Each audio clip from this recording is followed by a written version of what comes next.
Hey, my friends, we will be right back to the show. But I have a question for you. Are you struggling with the impact of childhood trauma? Well, know that you're not alone. I'm here to let you know that I'm starting a brand new weekly coaching group that includes a year of life coaching, accountability, support, habit and goal setting, and more. I'm starting a waitlist for the group right now, and I'm only taking a handful of people. And I'll let you know that through this personalized coaching, we'll work together to help you understand how your childhood trauma has shaped your beliefs, behaviors, emotions, and will help you create a roadmap for healing and growth. Right now, you can schedule an absolutely free coaching session with me and get put on the wait list if you go to thinkunbroken.com. My friends, it's your time to turn your trauma into triumph, breakdowns into breakthroughs, and become the hero of your own story. And I'm here to support you in doing that. Just go to thinkunbroken.com to register for a free coaching call with me and to get put on the wait list for the brand new weekly coaching program. We'll be right back to the show. But before we do, I want to tell you about today's sponsor, factormeals.com, where if you go to factormeals.com/unbroken50 and use the code unbroken50, you can get 50% off your first order. That's factormeals.com/unbroken50. If you're like me and you are a person who is busy trying to create a life, heal, work on their health, wealth, and relationships, and not to mention deal with the day-to-days of normal life, you do not have time to be going to the grocery store and trying to figure out what you're going to cook every single day of the week. In fact, one time I did the math and I realized I was spending over 15 hours a week at the grocery store and cooking. When I added Factor, I got to use that time for myself, for my family, for my friends, for my community, and for my business. And so if you're in the place where you need some more support in the kitchen, head to factormeals.com/unbroken50 and use the code unbroken50 to get 50% off. Hey, my friends, we will be right back to the show. But I have a question for you. Are you struggling with the impact of childhood trauma? Well, know that you're not alone. I'm here to let you know that I'm starting a brand new weekly coaching group that includes a year of life coaching, accountability, support, habit and goal setting, and more. I'm starting a waitlist for the group right now, and I'm only taking a handful of people. And I'll let you know that through this personalized coaching, we'll work together to help you understand how your childhood trauma has shaped your beliefs, behaviors, emotions, and will help you create a roadmap for healing and growth. Right now, you can schedule an absolutely free coaching session with me and get put on the wait list if you go to thinkunbroken.com. My friends, it's your time to turn your trauma into triumph, breakdowns into breakthroughs, and become the hero of your own story. And I'm here to support you in doing that. Just go to thinkunbroken.com to register for a free coaching call with me and to get put on the wait list for the brand new weekly coaching program. Hey, my friends, we will be right back to the show. But I have a question for you. Are you struggling with the impact of childhood trauma? Well, know that you're not alone. I'm here to let you know that I'm starting a brand new weekly coaching group that includes a year of life coaching, accountability, support, habit and goal setting, and more. I'm starting a waitlist for the group right now, and I'm only taking a handful of people. And I'll let you know that through this personalized coaching, we'll work together to help you understand how your childhood trauma has shaped your beliefs, behaviors, emotions, and will help you create a roadmap for healing and growth. Right now, you can schedule an absolutely free coaching session with me and get put on the wait list if you go to thinkunbroken.com. My friends, it's your time to turn your trauma into triumph, breakdowns into breakthroughs, and become the hero of your own story. And I'm here to support you in doing that. Just go to thinkunbroken.com to register for a free coaching call with me and to get put on the wait list for the brand new weekly coaching program. Hey, what's up, Unbroken Nation? Hope that you're doing well wherever you are in the world today. I am super excited to be here with my guest, someone I consider to be both a peer and a mentor, Mr. Tom Bilyeu. Tom, my friend, what is going on in your world today? That's a big question. I'm just excited to be here. That I will tell you is the highlight. Oh man, that means the absolute world to me. So, for context, before we dive in, I want to say this. So, I came across you about 6 years ago. I was on the backside of what I would call my rock bottom, where I was just trying to figure out what was next after kind of pulling myself from the ashes.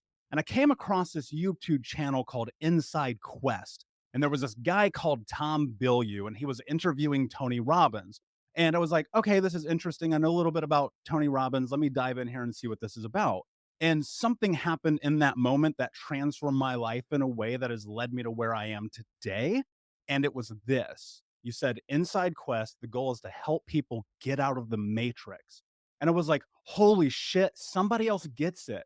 Because I remember being like 10 years old, seeing the matrix for the first time, and that becoming a bastion, a safe haven for me, and me thinking about this idea that through homelessness and trauma and abuse and all the things that I went through, somehow we're in the matrix. And I used to tell that to people and they would fucking laugh at me. And then I heard you say that and I was like, ah, okay, you get that. And in that interview, which I watched very closely, Tony said something to you that to me made so much sense that it profoundly changed what was next in my life. And he said, at your core, you are a giver, and that is why you are prospering. Talk to me about your journey to getting to this place to being a giver, Tom. All right. So I know you've heard me talk about this before, but I really want to drive home for people. You're having a biological experience. So you are a product of evolution. And I'm perfectly fine with God kicked off the evolutionary path. So I don't think that denigrates spirituality in any way. Um, but you're having a biological experience. And so there are things that feel good and there are things that feel bad. And when you grow to understand what the evolutionary triggers are for the things that feel good, then it becomes very simple to align your life with those things. And we are a social creature, and plugging us into a social matrix, but in not the matrixy way, but like an interwoven lattice, if you will, of realizing that we're not separate from each other in how our minds work. And I heard that, I think it was Lisa Feldman Barrett that said to me, we have a nature that requires nurture. So we have this interplay from the moment we are born to play off of other people. And once you realize, okay, I'm in a dance with everybody. And part of that dance is adding value. And when you add value to other people's lives, whether you want it to be true or not, it really gives you something. And so realizing through business, ironically, that I just enjoyed my life more when I felt like the things that I were fighting for helped not only myself, but helped other people as well. And so I had a moment of crisis in business where I was like, this isn't fun. And no matter how much money I make, this isn't fun the way that I'm doing it now. And so I pushed back against it emotionally, said, I'll never do that again. I'm only going to do things where I can add value to other people's lives. And of course, wanting to add value also to my own life, but realizing in that moment that you can add value to your own life by adding value to other people's lives. And that just suddenly put me in alignment with certainly my own idiosyncrasies in terms of how I'm wired. We're not all wired the same. And so that suddenly brought me into alignment with the things that I was getting a natural neurochemical response from. And so it shifted me into a period in business where I realized that showing up and trying to make money wasn't motivating enough to fight through the hard times. But showing up to at that time fight for my mom and my sister, that was motivating. And so I could build a business around something that felt like I was fighting for these two people that I really love, and then extend that now to impact theory. And it was shifting sort of who my prime focus was to other people in my life that had struggled with something completely different. And so by doing that and feeling like I'm showing up and fighting for these people, that feels really good. It just switches your brain to optimize for value creation instead of value extraction. Um, and then irony of ironies is we're living through a period right now, which I hope lasts forever, where the more value you can create in somebody else's life, that you can actually enrich yourself financially, spiritually, in every conceivable way. And so, historically, people that have been tremendously successful in business have been looked at sideways as if they had perpetrated some, sort of great crime. And maybe that was true in the past, but now in a hyper connected world, being a good person is the most powerful marketing vehicle that exists. So it is an era where I can thrive as an entrepreneur. I would not have thrived, 30 years ago or 50 years ago, where being extractive might have been a better technique from a get wealthy perspective. I just wouldn't have worked at that period. We'll be right back to today's show, but first I need to ask you a question. Are you feeling stuck? Are you feeling like you don't have the support to go to the next level in your healing journey? Are you feeling like you wish you had a little bit more support from not only myself, but the Unbroken Nation? Well, my friend, I want to invite you to come and join our live weekly coaching sessions in Think Unbroken. All you have to do is go to Keys, Keys, keys.thinkunbroken.com to sign up and join us today with 100% money back, no questions asked, guaranteed, and no contract or commitment. Every week for the next year, you can come and be a part of our live coaching sessions each Monday as we dive deep into not only answering your questions, but questions from the Unbroken Nation, and help you take all of the information that you learn in the podcast, in the courses, and other areas of this journey, bring them into your life and use it in a way that is practical, life-changing, and transformative. So my friend, join us at keys.thinkunbroken.com, and we will see you this Monday. Do you feel like, so with that said, and I totally resonate to that, because I look at the transformation of my life very much being and deciding and making a decision to become of service to other people. And you said something really fascinating to me, where I recognized one time the parlays in our journey in this really interesting way that I think only you will get. From this journey of you doing stand-up comedy to selling prepaid legal to having a photography business, digging in your couch for change to go to a job interview, sleeping in a closet on this blow up mattress, this whole fucking thing, right? I like, dude, on par have experienced pretty much all of those same things. And the thing that I recognized in that was I was still always looking forward to what was next. I was just always trying to figure out how to get there. What was it really that happened? Was there a pivotal moment or a turning point and when you recognized that value creation was the way that you were going to change your life? Definitely. So I was showing up every day for almost a decade just saying I'm here to get rich. And it didn't seem like a problem. Like I didn't recognize that why I was doing something mattered as much as it does. And so finally, I was just so fed up. My wife had pulled me aside and said, "Look, you're working through her lens. What it seemed like was you're working so much, you're unhappy. And because you're unhappy and working so much, it's now damaging the marriage." And when she said it's damaging the marriage, I was like, whoa, time to pump the brakes. I need to really look at this and realize that I wasn't unhappy because I was working so much. I was unhappy because of what I was working on. And in trying to address the what I was working on, you start asking the why am I working this hard question? And once you get to why, now you've got a foundation that you can build on. So at the time, my language was I want to feel alive. And that was, I had realized that I had sort of numbed myself chasing money, that it didn't make me feel alive. It took more energy than it gave. And so I wanted to do something that gave me more energy than it took. And that brought me back to creativity, to writing. Um, and it only ends up lasting like an hour because my partners end up calling me, and because I had quit. I went in and quit and said, "Look, here's your equity back. I'm not going to cross the finish line. I don't want anything for this. I'm just going to move to some remote town in Greece." That was the plan, somewhere where I could cut my expenses down to virtually nothing and I could just write all day, film and TV. And in that moment, the sense of liberation of orienting my life around things that are fun, even if I'm losing, that became the rallying cry for me. And in mindset circles, at least, whatever, 15, 20 years ago, everyone was saying the question you need to ask is what would you do and love? What would you do if you knew you couldn't fail? And asking that question leads you to do things that like are outcome driven versus asking a fundamentally different question, which is what would I do and love every day, even if I were failing? And so because I knew that no one could guarantee my success, but the struggle was guaranteed, it really shifted my mindset. So I went in, I do the whole quitting thing. I'm driving home. My partners call and say, hold on, we actually feel the same. Like we want to feel alive too. So what's going to be that thing that we can all do together? But because I had done the hard part, which I was actually really ashamed of going in and quitting, but I just knew I wasn't prepared to feel that way anymore. I wasn't gonna go back now that I'd already done the hard part, which was, looking at these 2 guys that I loved and cared for very deeply and say, "Sorry, like, I can't keep doing this." I wasn't gonna go back into a miserable situation. So I was like, "For me to do this, I'm putting these boundaries, it's gotta look like XYZ."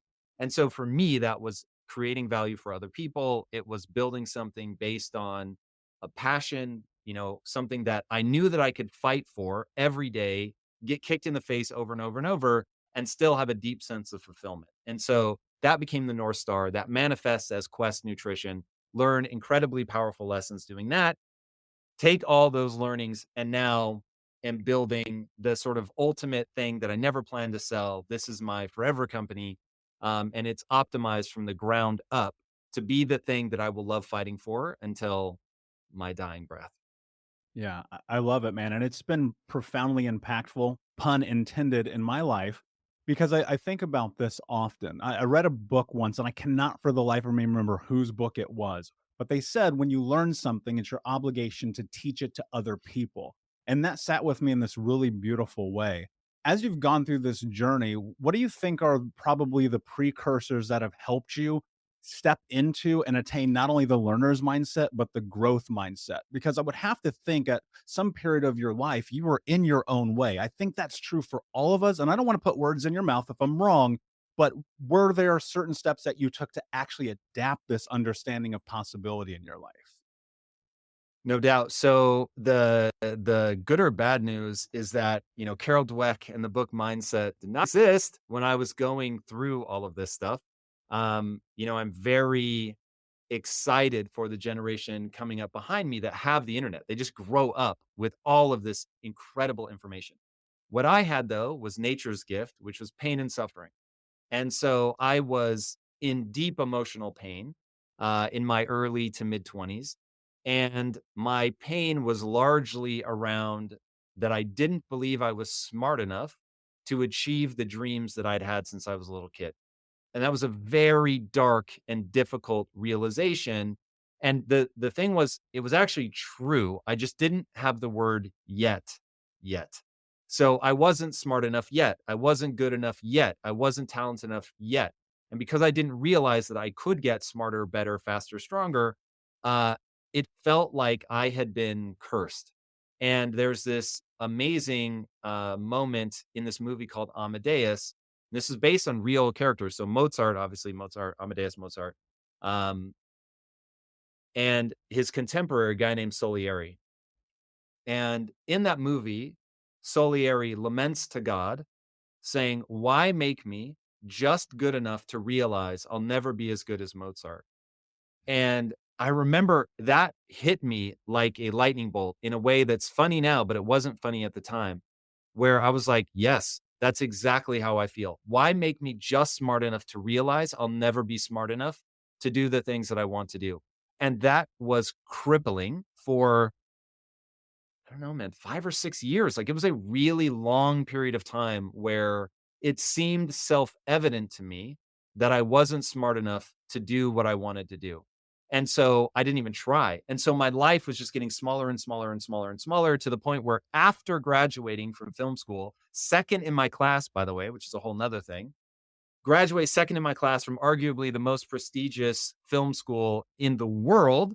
And I'm selling video games retail in like some hole in the wall shop, deep in the valley here in LA. And I remember the owner of that company actually pulled me aside and was like, "What are you doing? Like, you could do more." But I longed for that. My ego was so fragile that I needed to be in a position where somebody would pull me aside and say, "What are you doing? Kid, you're smarter than this." And because I needed to feel smart, I just realized, oh, if I go put myself in these small rooms where people don't have dreams and they're not as smart as me, that I'll get that feedback that I want. And it was so self-destructive and so unnerving. Like I used to, and I mean, look, I don't want to paint, you tell these stories, and while they all are true, it becomes a mythologized version of your own life. But I would come home and some days just literally lay on the carpet, just lay face down on the carpet. So I'm like, what am I doing with my life? Like if you've seen When Harry Met Sally and he just sits there and moans, that's literally what it was like. I was so unhappy and had no sense of how I was ever going to get out of this. And so it just felt like my life was this one-way street to mediocrity. And then I started reading about the brain. And so I don't remember, unfortunately, what gave me the insight around, uh, hey, look into this idea called neuroplasticity. And it was being really debated at the time. Now, of course, we call it a growth mindset, but it didn't have that name back then. It was debated in the science because this is like late 90s, early thousands. And I decided one day that I was going to act as if brain plasticity were real and to try to learn things and get better.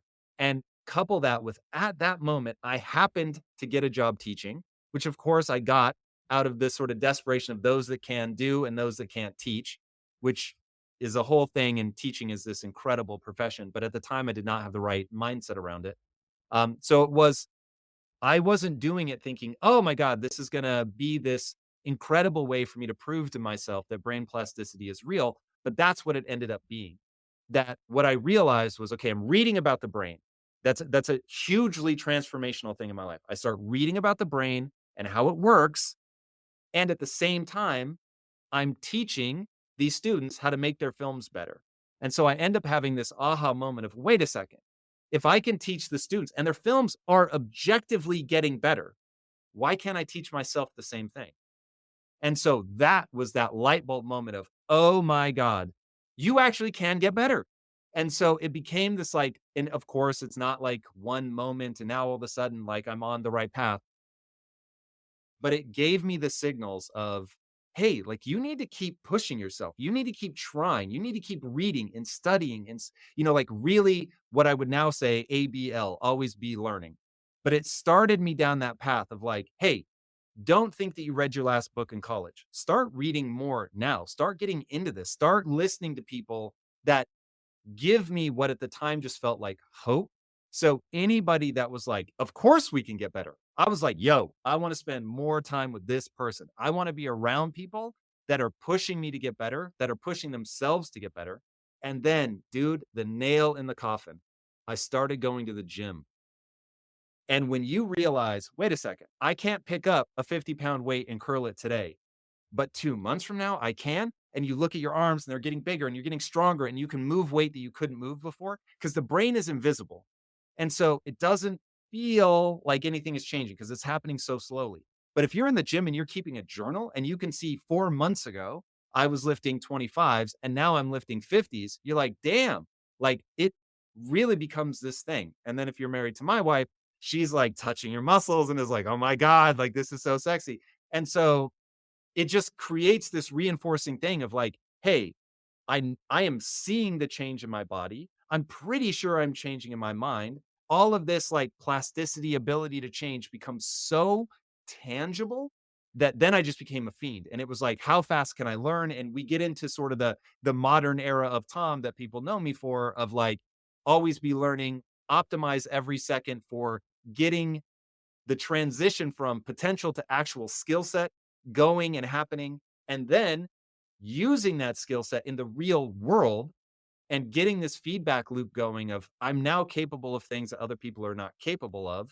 And that allows me to do things and accomplish things that other people can't do and accomplish. And then that changed my life. But it really was that whole sort of messy, like having to read about the brain and figure out that just because I wasn't smart today didn't mean I couldn't be a little smarter tomorrow.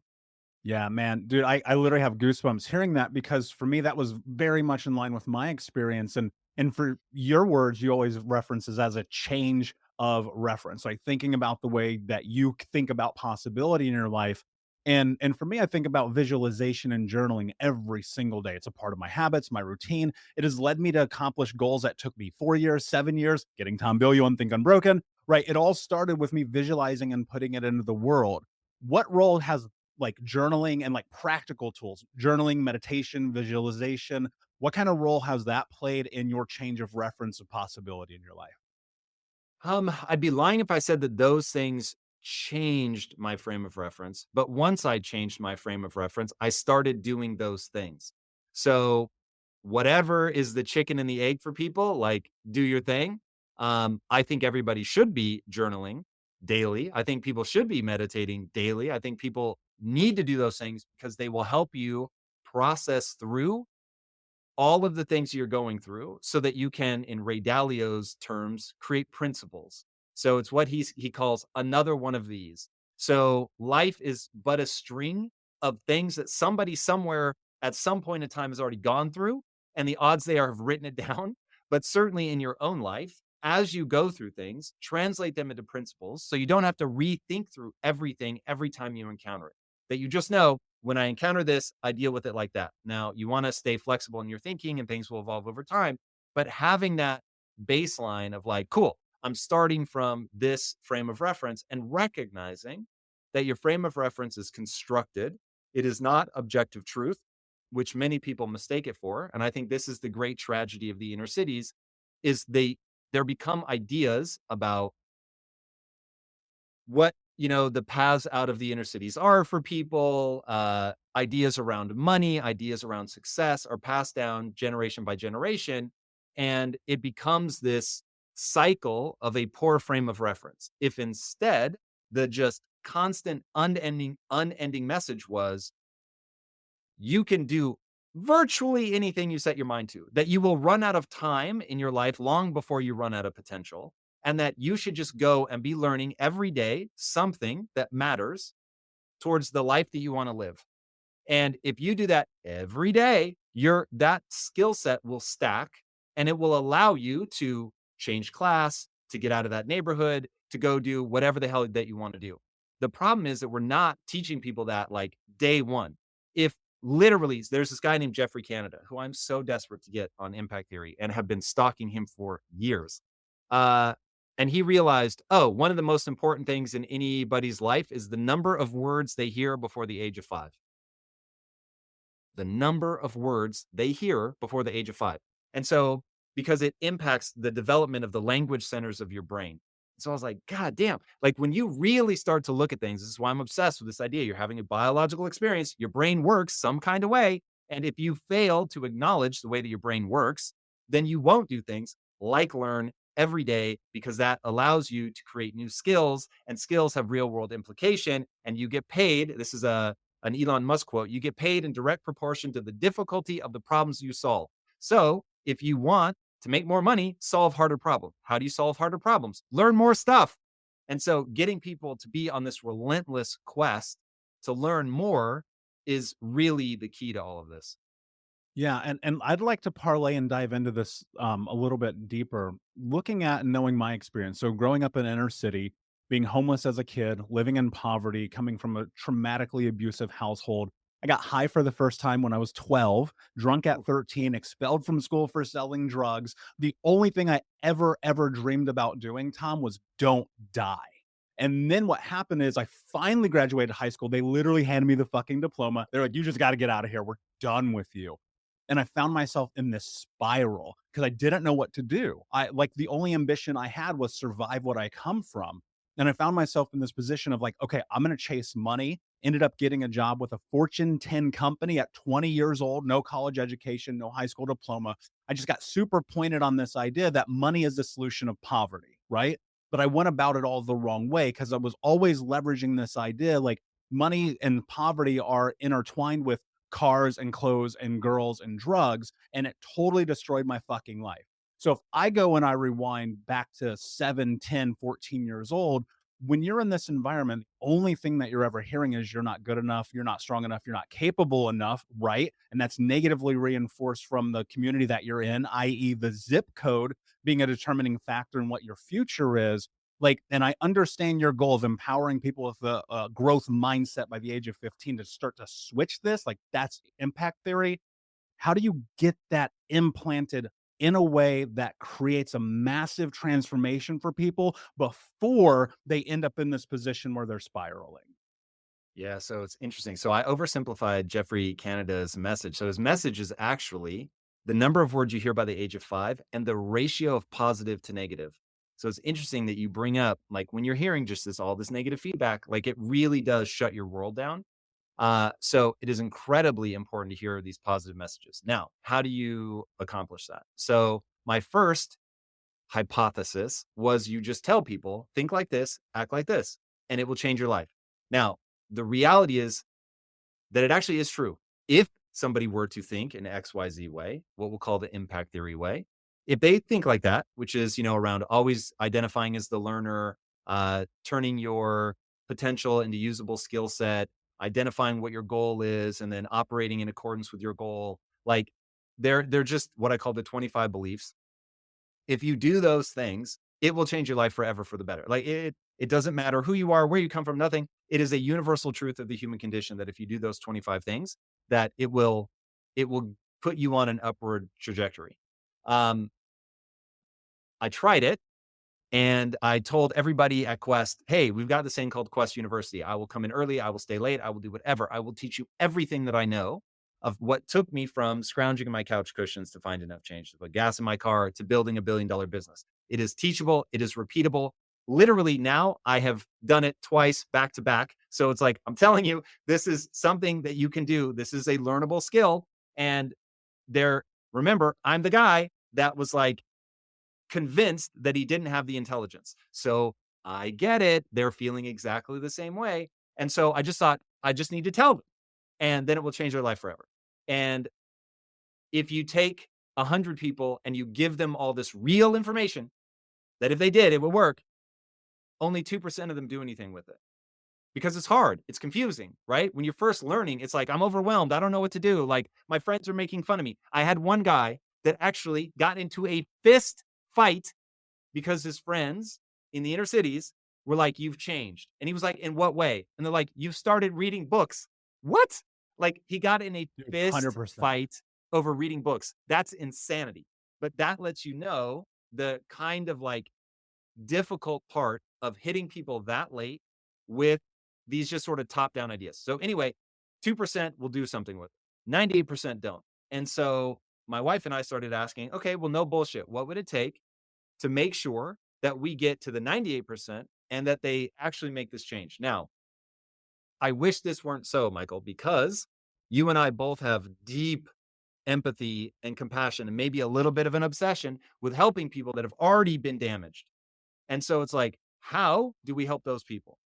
They are helpable. It's all good. Yay. But when I'm looking at the 98%, I have to be honest with myself and say, you're having a biological experience. From the age of 11 to 15, your brain goes through a very interesting developmental period called the age of imprinting, where now, instead of sort of drinking of your environment, right? Your parents, their attachment styles, whatever it is you're going through, feast, famine, all of that stuff, you start drinking from the culture. And now this is like, you get to choose what culture you surround yourself with. But by default, most of us are in the culture of our zip code. And so this is why the zip code ends up mattering and why I'm so fiendish about this idea of fuck your zip code. But you have to catch them in the ages of 11 to 15 with story, bypass the logical mind, get to the emotional centers of the brain. And there you can implant ideas of a growth mindset. And once you've implanted ideas of a growth mindset, then they can graduate to the think like this, act like this. But you have to first hit them emotionally, hit them young, get them to attach to a story that becomes a part of them in the way that, Star Wars or The Matrix or Karate Kid became a part of me. And now we're trying to create a studio. And this is literally why the company is called Impact Theory. My theory on how to impact people at scale is you have to be able to sway culture and make cool a growth mindset in a way through emotion and storytelling that people make a part of them and carry on into their adult years. Hey, what's up, Unbroken Nation? We'll be right back to today's episode, but I want to take a moment and invite you to Think Unbroken Conference. That's right. Our next conference is happening right around the corner this December with amazing speakers from around the world who are leaders in personal development, trauma education, mindset, and more. All you have to do to register to watch for free, that's right, $0, come and join us, is go to myunbrokenlife.com, register and sign up. You can get access to to the free event. Watch it live with us this December. It'll be myself speaking along with amazing human beings like Anthony Trucks, Jamie Bronstein, Leslie Logan, and a special interview that I'm doing with Dr. Gabor Mate that has never before been released. So come and join us, myunbrokenlife.com. All you have to do is put in your email. We'll send you over the registration. You'll be able to come and join us, watch live. And then if you want access to the recordings or more information there for you to keep them forever. But in the meantime, go sign up. Block it off on your calendar. This is going to be a transformational experience that you do not want to miss. Head over to myunbrokenlife.com to register for free. Until next time, be unbroken. And that's what we're trying to do, is just tell those stories that, like Disney told one kind of story over and over and over from 1,000 different angles, and they created what is commonly referred to as Americana, that sense of like a simpler time, whatever. Can we tell one kind of story over and over and over, but instead of creating Americana, create the most empowering place on earth? And so that is the stated mission of impact theory. Yeah, I love that, and I'm a proponent of this. I sign me up. I'm in. Right, I think about it because I do reference those points: Karate Kid, The Matrix, Teenage Mutant Ninja Turtles. Like these were things that got implanted in me as a kid that made me go, maybe it's possible. I don't really know how yet, but maybe someday, some way. And you'll notice for those listening, you won't see it, but I have a copy of Neon Future behind me on my bookshelf. And I recognized when I first read that graphic comic that it was graphic novel, excuse me, that it was very much about this depth of storytelling in a way that helps people understand something. Like this all starts with the way you think. Like I'm such a believer that what you think becomes what you speak becomes your reality. And that is what it is that it is to be a human being. And in that, as you start to, let's say, plant these seeds to grow this forest of a growth mindset for people, in the narrative storytelling, what is it about this that you believe is going to set you apart from the other people who are trying to do it? Because I have like so much fucking respect for the fact that you called your shot. It's public, it's on the internet, it's part of your master plan. You're laying out the game plan. So why are you going to win? I mean, at the end of the day, that is a very complex question that gets into being business savvy as well. And so trust me, I wish that the punchline was you just have to want it enough. You just have to be pure of heart. Um, but that won't be enough. And so it's the fact that uh, I know how to galvanize teams. I know how to motivate and inspire people. I know how to build a business. I know how to create things that are profitable. I know how to read cultural energy and where it's moving to. I know how to tell stories. I know how to hire well. I know how to build a business culture. And so, because I can do the gestalt of things that are required, it isn't one skill set, unless you're going to just lump everything in and say, because you could say there are three things that I do well: mindset, business, and storytelling. And it's the fact that I can do those three things. But each one of those is this gigantic world unto itself. Um, but I do those three gigantic world of things uh, very well and better than the average person. And it is extraordinarily rare to see those three things come together in one person's sort of quest. Um, and because those things I've been focused on for the last, I mean, filmmaking since I was 12, so storytelling since I was 12, mindset since I was, I don't know, really getting serious about it in my early 20s. In business, I've been doing now for over 2 decades. I've scaled companies from nothing to multi-million, from nothing to a billion, and now again, um, build my second hyper growth company. Where it's tens of thousands of percent. Ask me at the end of this year, and I'll tell you exactly how many percent. But as of the time of this recording, it's north of 30,000%. So it is spending time building a very particular skill set. And so now it's like bringing that moment from the movie Taken, where he says, I have a particular skill set that makes me a nightmare for people like you. So for the people trying to out compete me, which is fun and I love and I welcome, but I've spent my life building a particular skill set that makes me a nightmare for people trying to outdo me in this space. I love that, man. It's so great to hear you say that. And I'm tapping to something here, and I'm wondering if the terminology is still what you use because I see what you're saying. I hear it. I feel it. Like I'm like, yes, I fucking believe this guy's going to do it because if you don't believe in yourself, nobody's going to. Like I believe that entirely and vehemently in myself. And sometimes people go, well, you're cocky, you're arrogant. And I go, no, no, you just don't understand. I'm going to push fucking through this no matter what to reach this goal until I determine either A, my hypothesis is that I do these things to reach that goal, or B, it's disproved and I can't do it. So is it still true that you think about this in terms of the arrogance of belief? Yeah. So look, the mind is a very bizarre instrument shaped over millions of years of evolution. It is designed to keep you alive long enough to have kids that have kids. It isn't optimized to make you feel good. It isn't even necessarily optimized for you to like climb the ladders of success. That's definitely part of it, but it gets very complicated. And so in any one day, you vacillate between I'm the man and I'm going to pull this off to I'm a loser and what was I thinking? Why did I ever say this out loud so that it is on the internet and people can hold me accountable? What was I thinking? Uh, and I know that I will vacillate between those two states 50 times a day, every day. And so the arrogance of belief is not belief that you are cool. It is the arrogance of belief that you can get good at anything that you point yourself at. And once you have that, then you're really unstoppable. Only you can stop yourself, right? Because people are going to come at you at times. Like there are times where people are celebrating me, and there are times where people are denigrating me. And there are times where it's happening on the same day, and some people are celebrating and other people are hating. And it's like, it just is. That is the nature of things. And so now, can you put that arrogance of belief at the core of your life that if you can get good enough at something, that you can't be stopped, and that that's something that you've gotten good enough at, adds value to other people's lives. If you really get there, then you get into Kobe Bryant territory of booze don't block dunks. And once you recognize that all the hate in the world for me, should it arise, and look, I am so grateful. There's so much kindness thrown at me. Um, but whether it's hate in my own mind of me like tearing myself down or coming from the outside, it's like in those moments where you are embattled, whether internally or externally, you have to be able to come back to, I can get good at anything I set my mind to. And so if I'm embattled in this moment because I have failed at something, I've made a mistake, great, no problem. I'm going to stare nakedly at my inadequacies, learn from that mistake, and get better. So this goes back to that idea that there are 25 beliefs that if you have them, your life is going to be moving in the right direction. And one of those beliefs is that mistakes are an incredible teacher, right? And so I often say that mistakes are the most information rich data stream on planet Earth.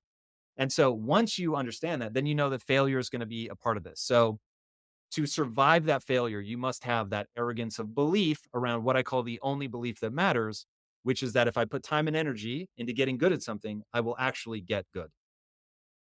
Is there a part of that in which you're convincing yourself that that's true? And if so, how do you reinforce that? That was true in the beginning where I was like, I think this is true. I hope this is true. I want this to be true.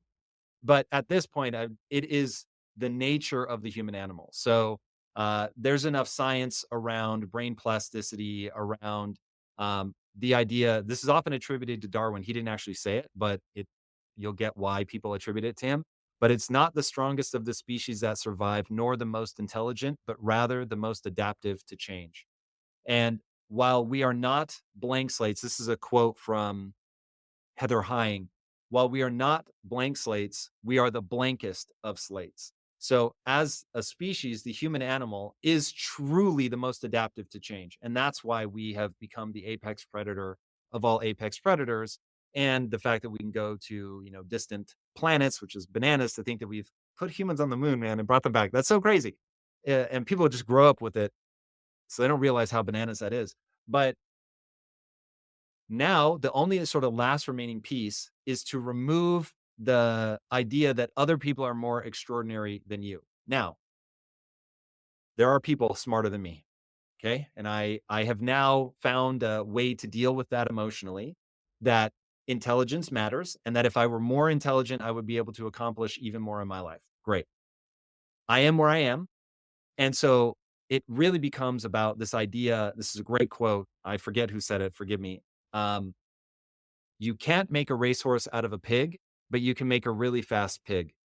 And once you realize that all of us are just going to be fast pigs, right? There virtually none of us will be the best in the world at anything, right? So I'm not going to be the LeBron James of anything as far as I can tell. But my life has changed so dramatically just by focusing on being better. And as you focus on getting better and better and better, then like all these different mechanisms kick in.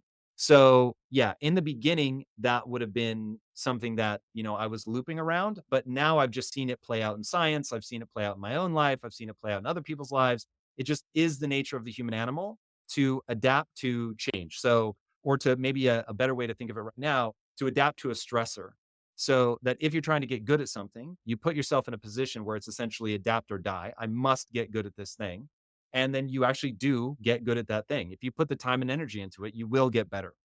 So I don't need to convince myself of that anymore. But there was a time. Yeah, and I think that comes from the learned experience of the repetition of doing it, right? Because you just go, "Okay, I know what I'm doing, get in the game and see what happens." And I think But it's about also seeing it play out in adaptability. science, because what's going to Mm, happen is people are going to think of me as being extraordinary as a means to let themselves off the hook. So if you say, well, yeah, of course Tom can do it because he's really smart. And when Tom was young, something happened and he just didn't realize how smart he was. Okay. That would be like looking at me, when I weighed, uh, whatever, I think at my heaviest, I was what, 229 or something like that, and saying, well, Tom is really skinny on the inside. It's like, no, you still have to do the work. Like you actually have to lose the pounds. Or when I couldn't lift a 50-pound, I couldn't curl a 50-pound dumbbell. And it's like, well, no, Tom is really strong inside and he just doesn't realize it. No, like you have to do the work to get stronger. I wasn't smart enough to do the things that I wanted to do. And I'll abstract smart from IQ. Maybe even IQ isn't set. There's plenty of things that show that you can increase your IQ. So anyway, all of this stuff is so malleable. Science proves it. And I want people to stop making others extraordinary as an excuse not to do the work. If they do the work, they will get the results. That is not to say that somebody who's 5'4" is going to be in the NBA and be able to dunk better than LeBron James. What I am saying is that that person can get 100 times better at basketball. And when you pick something in your life and get 100 times better at it, if you pick the right things, it will be utterly transformational. yeah, that's so beautiful and powerful and well said. And I'm right there with you. And I think about this constantly. Like, what do I really have to do every single day to move towards my goal, which is ultimately to end generational trauma in my lifetime? And that means just I have to make like all these changes in my life to get skills that have utility, that put me in this position, that I can have impact through storytelling, through my media platform, through all of these things. And that's what kind of becomes my North Star. And so what I'm thinking about is your North Star of like having this company and impact theory that you never sell. And I want to switch gears here a little bit, understanding and looking at the fact that education obviously changes dramatically with the advent of technology. And as this grows in Web3 and NFTs and all of these things, like when people look back on the legacy of Tom Bilyeu, impact theory, your wife, in 200 years, what role are you going to play in what's next? It's interesting. So I don't think about life like that. So my gut instinct is in 200 years, nobody will know my name. Um, and especially because I don't have kids. So it's like when you have kids, you at least get, whatever, two generations. Um, but my gut instinct is nobody will know my name. That I don't find that distressing. So to me, it's like I want to do things right now that make me feel fulfilled. And to feel fulfilled, you have to work really hard to gain a set of skills that matter not only to yourself, but to other people. And so I spend all my time thinking about that. Now, legacy enters my mind in the following way, that I would love to do something that was so joyful in the moment, so based on fulfillment, meaning that I'm serving not only myself, but other people as well, that I become remembered for 2 or 3 generations after my death. That would be absolutely wonderful. I would love that. But I'm optimizing for fulfillment. And so if joy and fulfillment means that I'm forgotten 9 seconds after my death, then so be it. From a technology standpoint, it's it moves so fast. I don't know that I'm going to I'm not focused on creating a new technology. I'm focused on using technology better than other people in a very specific way. So I think in the moment, people might go, yo, look at how fast Tom moves. And look at how much he's trying to educate everybody else. So I don't learn shit and keep it a secret. Like I'm out here, motherfuckers are not going to be able to say that I didn't tell you to look into cryptocurrency. People are not going to be able to say, I didn't say, hey, businesses, make sure you understand what's going on with NFTs. Nobody will be able to say that. As I learn it, like to your point, when you learn something, teach something. I'm out here with the biggest megaphone I can build, telling people exactly what they need to do to keep up, beat me, go past me. I just want to make the world a better place. And I have a very specific vision on what that is. And that's what I want people to think of, not necessarily think of me, but I want them to think of the answer to the following question. This is another great quote. Don't ask what the world needs. Ask instead what makes you come alive, because what the world needs is more people that have come alive. I want to live in a world where people have come alive, man. They feel alive. They're excited. Their heart is full of love. They're trying to like spread that to other people. They're going hard. Like they're trying to really do something that matters. But they're doing it with love. They're doing it with, this whole understanding of like what the human experience is, and that we have like this nature that requires nurture and that we need to like love each other. So when you get into that shit, like being my part of that, so that I'm echoing kindness, I'm echoing love, I'm encouraging people to push and to develop their potential into actual usable skill set, that would be dope. But I don't think on that 200-year time frame. Yeah, that's such a fascinating. I mean, that just comes full circle. This idea that you're about service. And I remember you once telling me if I ever made this about me, I was gonna fail. And that hit me so fucking hard. And the number one thing I want people to take from conversations like this is just recognizing like it's right here in front of you. Fucking red pill, blue pill, make a decision. Because like the truth is you can have the life that you fucking want to have. Nothing is stopping you except the choices and decisions that you make. I'm going to ask you a question that I don't know if anyone's asked you, but I'm really curious about just because of our experience and tied into this. If I ask you to define what it means to say there is no spoon, what would that mean to you? Yeah, it's a really amazing concept. For anybody that doesn't know, in the Matrix, Neo, the main character, is going to see the Oracle, and the Oracle is going to tell him whether he's the one, the chosen one that's going to save the world or not. And he goes and he's sitting in the lobby before he meets the Oracle, and he's with this little kid. And this little kid is looking at the spoon, and with his mind, he's like bending the spoon, right? He's not touching, he's just bending it with his mind. And Neo basically says, how are you doing that? And the kid goes, the trick is to remember, I'm not bending the spoon. I am merely realizing there is no spoon. And in the context, and this is so important, this is frame of reference. So in the movie, what the kid is reminding Neo is that we're in a computer program. So the spoon isn't real, it's code. And once you know that it's code, then there are certain rules, and you can bend the spoon within those rules because the spoon isn't real. It is only code. Now, I'm here to tell you that all the things that people think are objective truth are not objective truth. So you think you're a loser? That's not objectively true. You think you're not smart enough? That's not objectively true. So I'm not saying that there isn't objective truth. I'm just saying that your mind is not optimized to reveal that truth. Your mind is optimized so that you can walk around without bumping into too much shit. So there's this guy, Donald Hoffman, who wrote this incredible book. I forget the title, but the punchline of it is, you think you're seeing reality? You are out of your mind. Even what we consider time and space isn't real. His hypothesis is that we so fundamentally misunderstand the nature of reality. He said if you were looking at reality, it would be pure mathematics. You would see the number of photons bouncing off of a given object instead of color.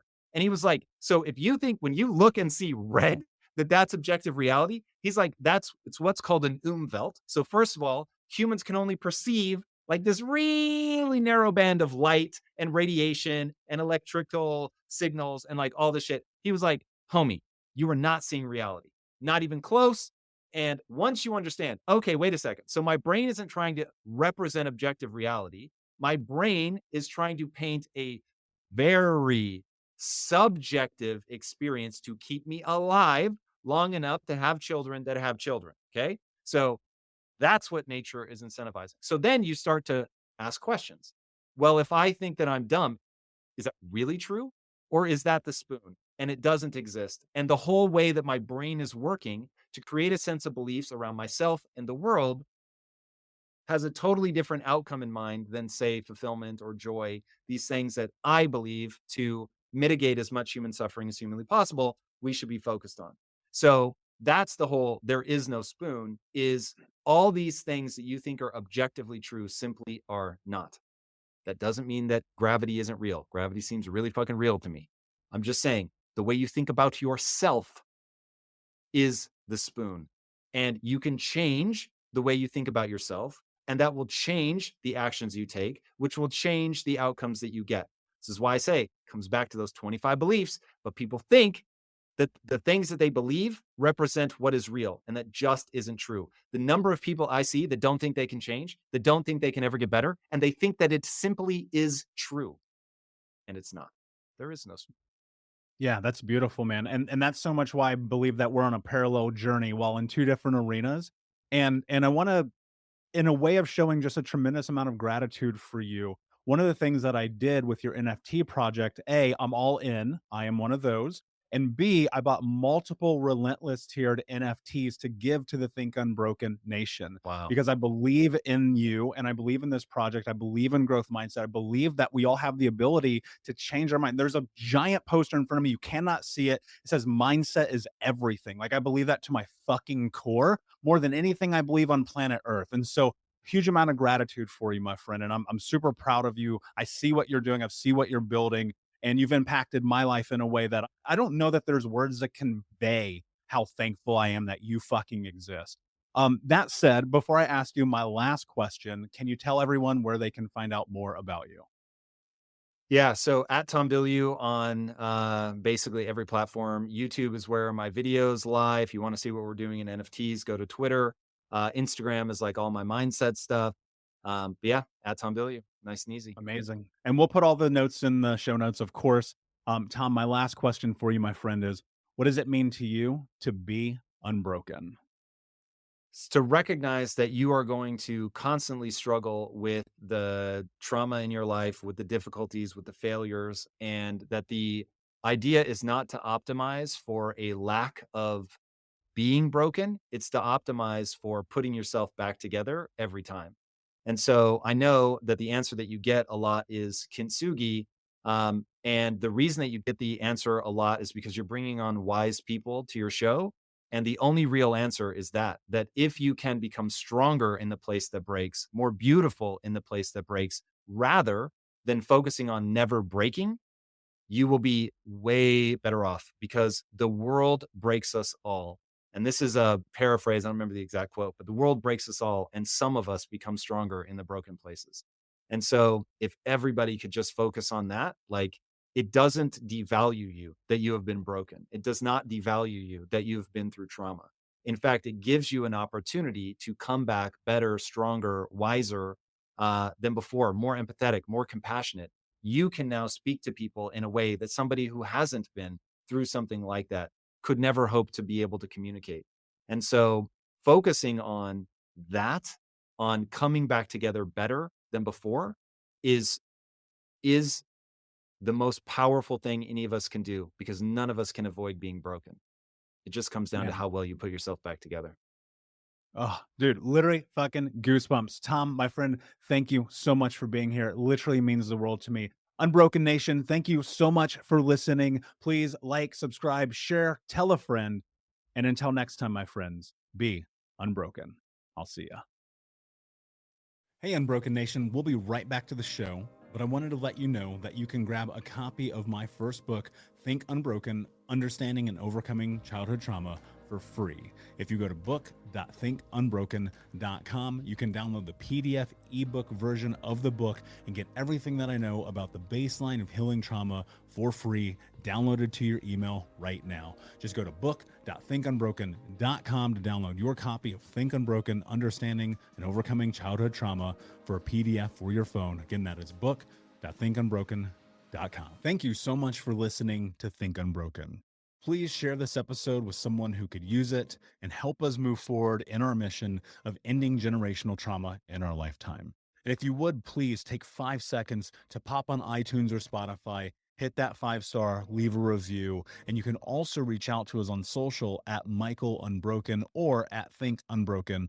And of course, you can check out our YouTube channel at Think Unbroken. Thank you for being a part of Unbroken Nation, my friends. And until next time, be unbroken. Hey, my friends, we will be right back to the show. But I have a question for you. Are you struggling with the impact of childhood trauma? Well, know that you're not alone. I'm here to let you know that I'm starting a brand new weekly coaching group that includes a year of live coaching, accountability, support, habit and goal setting, and more. I'm starting a waitlist for the group right now, and I'm only taking a handful of people. And I'll let you know that through this personalized coaching, we'll work together to help you understand how your childhood trauma has shaped your beliefs, behaviors, emotions, and will help you create a roadmap for healing and growth. Right now, you can schedule an absolutely free coaching session with me and get put on the wait list if you go to thinkunbroken.com. My friends, it's your time to turn your trauma into triumph, breakdowns into breakthroughs, and become the hero of your own story. And I'm here to support you in doing that. Just go to thinkunbroken.com to register for a free coaching call with me and to get put on the wait list for the brand new weekly coaching program.